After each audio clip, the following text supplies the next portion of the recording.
I'd say it's pretty safe to say that each of you all here today appreciate the important role that emergency response does play in the safety and support for the community in our state. And you know, in Maryland, we are unique in that our communities are served by many volunteer fire companies, EMS, law enforcement organizations, neighborhood watch groups, and other organizations like the Civil Air Patrol and the American Red Cross, just to name a few.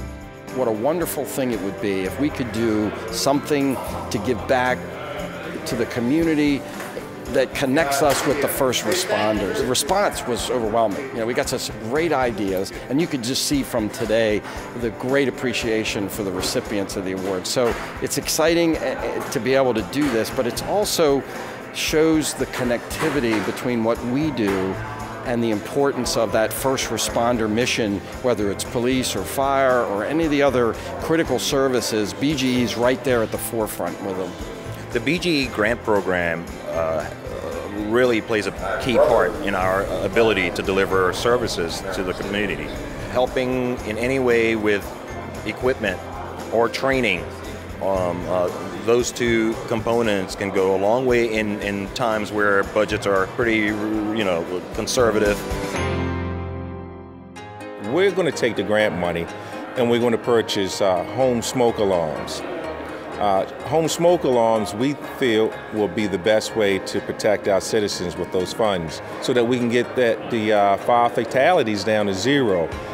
We found that that's the best way to help our citizens by giving them early detection, an early signal to get out of a hazardous atmosphere such as a fire. We do a lot of training in the evening for first responders. We've been doing it for like about 12 to 15 years. And we go out there and tell them about natural gas calls and wires down.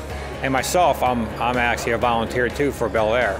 So it means a lot for equipment, new turnout gear, CO detectors, as a fireman, volunteer, it's nice to have new gear.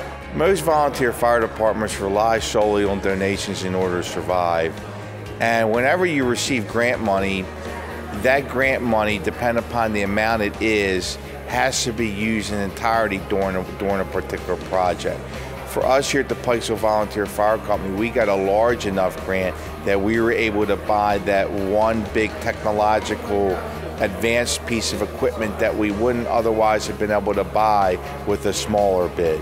The time they spend training, maintaining their equipment, maintaining their station, fundraising, emergency response, it all takes a terrific amount of time, so anything that helps them is just terrific for the volunteer fire service.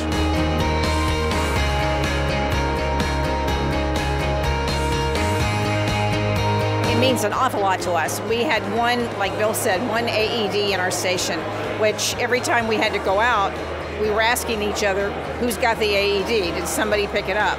And now we don't have to do that anymore. We've got one in each piece of equipment and one that stays in the station. So it's been a very, very big asset to us, and we're very thankful.